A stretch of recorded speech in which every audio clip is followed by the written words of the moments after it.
All right, Seán Óg Ó hAilpín has joined me in studio. How are you? Nathan, I'm fine, boy. You're helping launch the hashtag All Ireland Smiles campaign for 2018. The team behind Sensodyne, Cork Daily and Aquafresh Kids have got together to educate Ireland's primary school students on the importance of good oral hygiene to kids aged 5 to 12. For more information, visit corsadile.ie. That's the plug out of the way. You were there with Paul Ganey and Andy Moore. Corsadile, I'm told. Get it right. And Seán Óg Ó from Dublin as well. So, it's nice to still be asked back to these gigs. Yeah. It's funny because, I'm sitting in a room with the three lads who are three superstars, current superstars, and I'm just asking myself, what the hell am I doing here?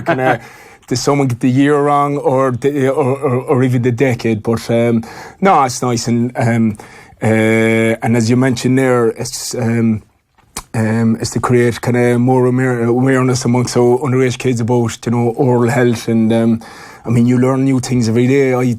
They recommend that you brush your teeth, twice daily. There was nothing new about that, but for 2 minutes. So I've completely failed. This is why they got you in, you see. The other three lads that have none of this, they just took the check and went home. You're properly buying into it. That's what we like. Yeah, so I thought I was doing myself a favour brushing my teeth for about 30 seconds, but I have to have the stopwatch out from now on. So what is it, 2 minutes? This is the recommendation. 2 minutes recommended, lads. Round shape, kind of like Mr. Miyagi wax on, wax off movements, yeah. But it is a good cause. I was involved last year, gladly to be involved again this year, and there is road shows during the summer before the kids break off, in various counties. So I saw the photographs. You don't look out of place beside the three lads. I can't believe you're not still playing club. Me? Surely you're still fit enough. Yeah. Well, do you know what happens when someone tells you that you're a fossil fuel in the dressing room? It's time to move on. Who told you that? Some cheeky young brat in the Piercy J Club. So he said, I thought I used to read about you when I was reading about dinosaurs. So I said, very funny, but there was probably an element of truth in that. But look, at 37, I was 38. I had enough at that stage. I got whatever I needed to get out of the game, and I was very content. And then plus, I was sitting in the dressing room with a lot of 19, 20-year-olds, and then I was saying, look, who am I to be, taking these fellas' places? Now is their time to, flourish and move on and, get what I got, for a good 15 years. So I was probably one of the few that finished up happy finishing up and moving on.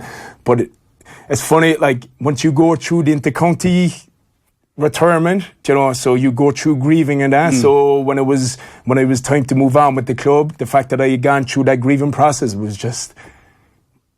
That's just a breeze then, is it? It was just. Because I was wondering that, because we do, when you retire from inter-county, you get the statements put out and everybody spends a lot of time paying tribute and it's all very warm, it's all very nice. Whereas with the club, is it just a very quiet stepping away? You just don't turn up for training one Tuesday evening? Exactly that, exactly that. Some fella might mention it to you a year or two later down the road, but you're not as sorely missed at club level than you would be at inter-county level. But knowing the club anyway, they have you from cradle to grave. So, no sooner you're finished playing, they'll say, "Oh, we'll get you stuck with another 12 team, or we'll get you stuck with," and that's what happens with most fellas that finish up. So, and then there I am, I'm that person now, You're back into the coaching. Yeah, involved with a few teams, but and is but that it was always starting going out to be with the case anyway, Nathan? That I was gonna, it was always going to be the case. I'm very indebted to the great underage coaches that I had in the club. Yeah, there's still people you remember from when you were. Many of them. There's one very, very little of them are involved still. Yeah, And it's funny when you're a young teenager. You're looking at your coaches at that stage, and they're ancient. But when you look back, a lot of them would have been in their early 40s, which is my age now. So it just puts things into perspective. But a lot of those coaches, you still see them going to the club games, and it's great to catch up with them. But it's total different coaches now kind of running the underage teams like in the club. And is it a different attitude amongst coaches now as to what you want players to learn, as to what you want to give them? Like, are you looking at guys who are 13, 14, do you want to give them an insight into the elite aspect of inter-county sport, or is it all just about enjoyment for everybody? Or how do you get that balance? Exactly right. It's about a balance between old school stuff and in new school stuff, right? Because what you find is if you totally go old school, which I try and introduce a lot into my coaching, because the good things that developed me were pretty much old school stuff, like. And then when I think back to the coach, like when I think back to my coaches underage, I mean, a lot of them didn't play inter-county whatsoever, but they were there because they were part of the community. They were there, part of the community, doing a service to the club, unbeknownst to probably them at the time. But the main thing that I learned from my underage coaches was they were very passionate guys about hurling, the game of hurling, and Gaelic football, because I played with a hurling and Gaelic football club. But their love of the game just like filtered down to me, and then that's what I try and do with my coaching. Yes, you try and show them a few technical skills, or if they're facing such a situation, options to do stuff. But in the end of the day, like you're trying to instill like values of enjoying the game, being passionate about the game, and it's more as a living rather than, say, a sport, a way of living. Sorry, it's more than a way of living than actually just playing a sport for 60 minutes and then that's it. Then so the game goes beyond that reach of just the 60 minutes that you play in the field. So they're the kind of values that I try and instill to teams that I'm involved with. Are you coaching football or hurling? Both. Jewel never goes. Funny enough, like there was.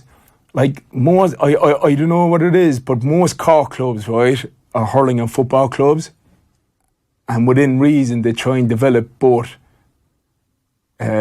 games. So when I was growing up, I was equally given the same amount of time and practice into Gaelic football than hurling, and it'd be the same echoed across other teams, especially in Cork City, St Finbarrs, Blackrock, Glen Rovers, Bishopstown. So we were like, you were encouraged, you weren't told to say, no, that's football, you can't be doing that because hurling is the main game here. So that's why maybe Cork over the years have produced more Jew players than in it, because basically to put in the same amount of effort in the development of hurling and football at underage. We hear all the time now that the grassroots are becoming somewhat disillusioned with the way the GEA is going and the obsession, it seems, with money, the obsession with senior inter-county teams. Do you get that sense? I completely see it, man, being on the other side of the fence now. If you had asked me that question when I was a player, I'd be telling you like that, like you're living in a different world. You just don't see it when you're involved with. And sadly, you don't probably realize it, but sadly, like your inter-county team, like Cork, in my instance, becomes your club team more than the Pearse League for like good guts at 9 years, right? But it's only when you go outside of that and when you're involved in the club scene, like you do see the neglect that's going on, when you're dealing with club players who have, they're trying to manage a family, they're running jobs, but you can't, like you're telling them to put their lives on hold because a game might go ahead or it mightn't go ahead because basically Cork are involved. Or if Cork win, they might be involved in June, so you can't do anything in June. But sure, look, if Cork might win, they go into the qualifiers, so you can't do anything in May. And this is like all through the summer, right? And then fellas on the ground like ourselves, coaches, are trying to keep them interested, like not tell them to go away, but trying to keep them interested in the event that the game could be pulled at the very last hour next week, and you need to be up and running, good to go, So where's the pressure point then for when you can lose players? Is it when they're 16, 17, 18, when they realise actually playing soccer, junior soccer, you're going to have 32 league games a year, it'll be on every Sunday, there's nothing, if you miss one of them, it's fine? Yeah, Well, definitely from, say, my experience, like, it's between the age of 18 and 21 is they're the critical years, where you'd have a young player participating up to 18, and then if he's not good enough to make the club senior team, it's seen as a come down for that type of player to be involved with the second team in the club or the third team in the club, and they're used to, especially if they're after coming off a back of a very successful underage career, like that to the ego dents them. So like that's one factor. But I think more disturbing than that is yes, competition to other sports is a threat. But I think the biggest threat to sport, especially underage level that keeping participated, is the individual itself, the interest. But I'm trying to word it here, right, without having to disturb many people saying it. But I just don't think certain kind of generation now they want to put in the two twice a week, 3 days a week, and the game at the weekend. I just don't see it as much, kind of. They have a lot more going on. I think so, because I'm trying to boil it down. Because when I put myself in my shoe when I was that teenager, sure, I did nothing else except play and train, and I was quite happy to do it. I was gladly to do it. You thumb everywhere. Yeah. Back then, you thumb to games, you thumb to training, and that was my sense of an enjoyment. You talk to a teenager now and you explain those experiences to a teenager and they'd laugh at you. They're like, that's not fun to them. It's not fun to them is probably getting doing something without having to put in that amount or invest that amount of time. And then that's where I see the drop off, where they're saying, look, I can't be handling like listen to Seán Óg Ó twice, 3 times a week, doing this, doing that, and then sure I could go in the town on a Saturday and have a great crack.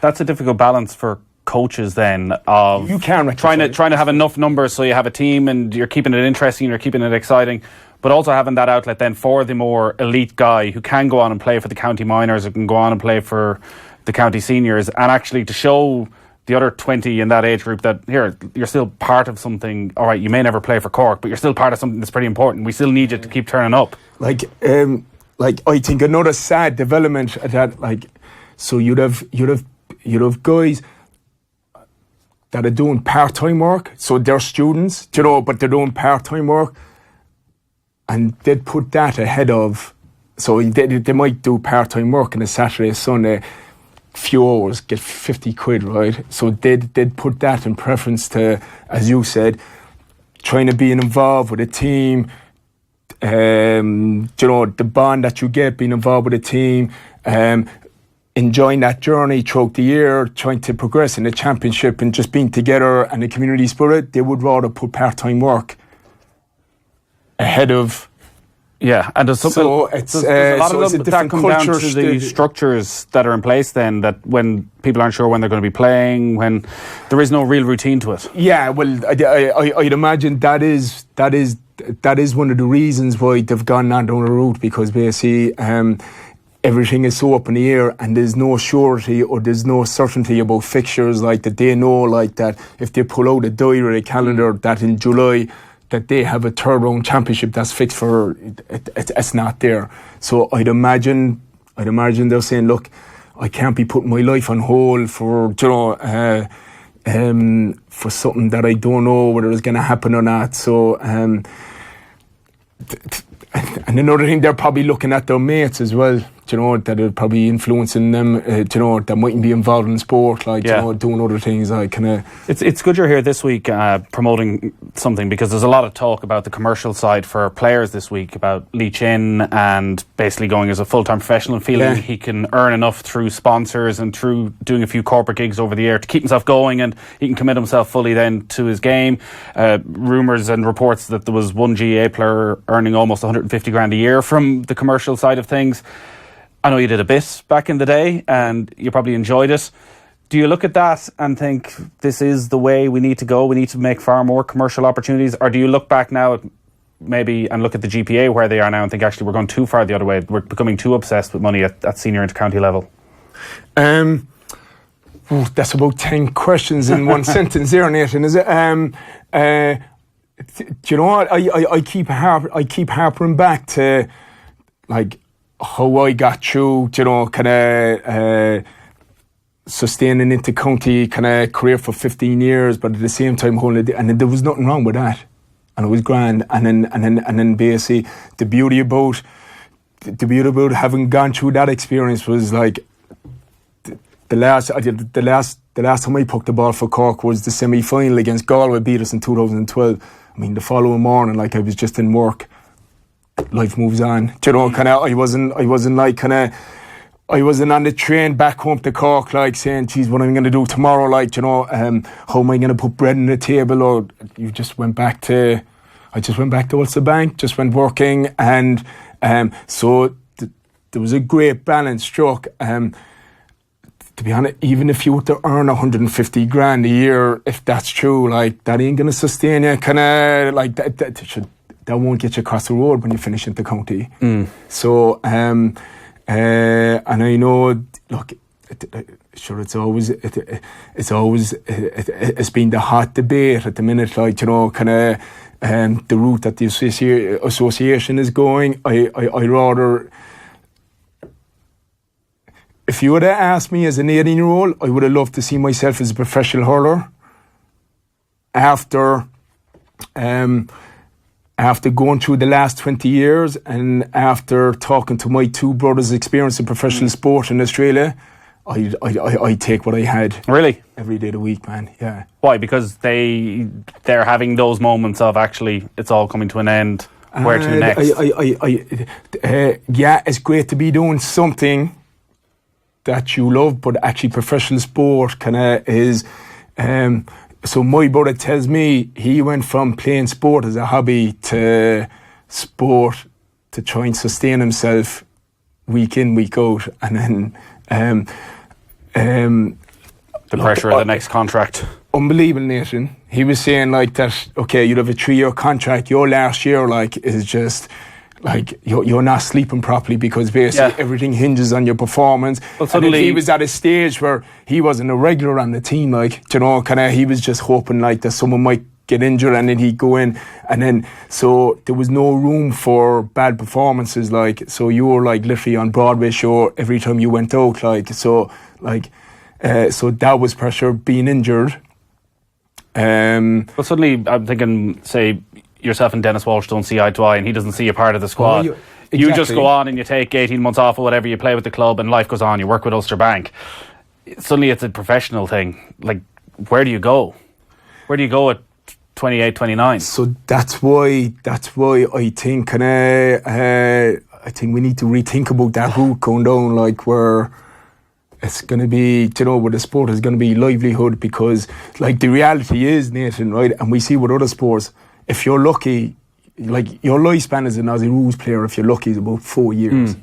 I mean, like, 4 years is like blink of an eye, like, you know, it's not like where you'll see a GA player, if it went fully professional, that he'll have a 15-year career. Like, it won't, like, because basically the demands of the professional will drive it up so much, like, that if he gets 10 years, he'd be doing very well. And we're probably never going to go down the route. I don't think where so. We go yeah, but what it does mean, I guess, the Lee Chin example is that the demands have become so great that a lot of 22, 23, 24, 25-year-olds just feel that they can't give the commitment if they do have a full-time job. So they're going to have to give up and they're going to almost go the other way and deny themselves. There's not many players who have the profile of Lee Chin who can do something like this. Agreed. I mean, like in Lee Chin's, like it's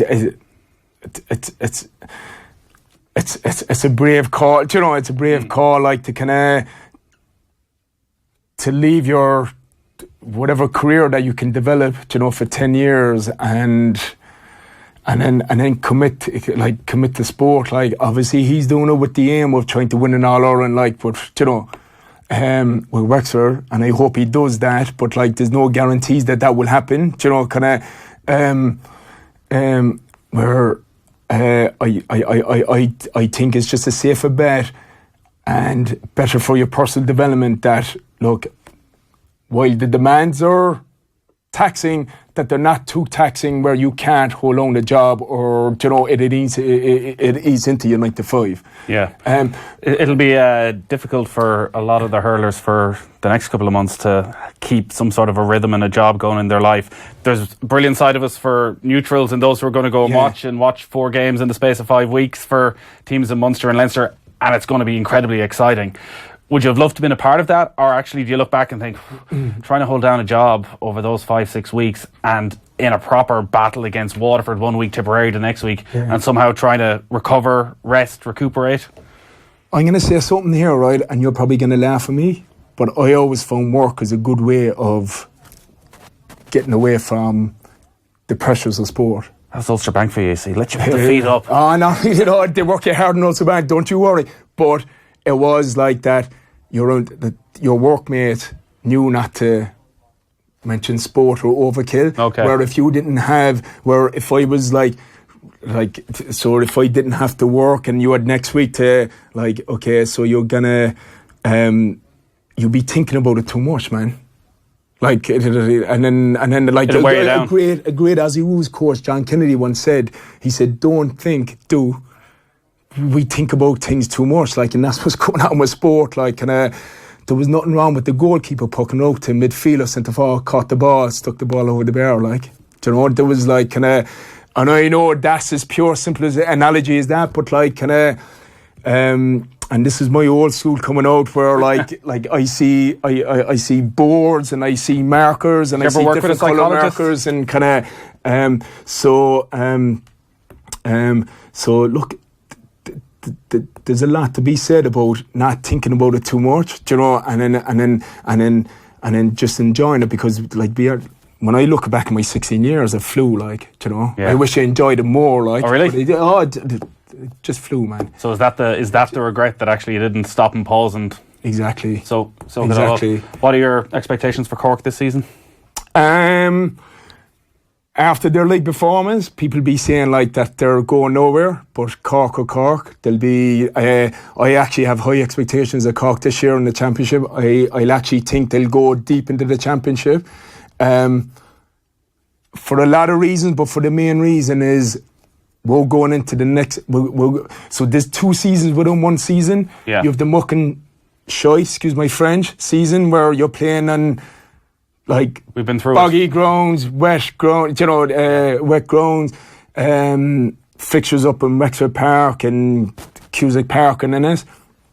Come championship is a different ball. It's as hard as the table here.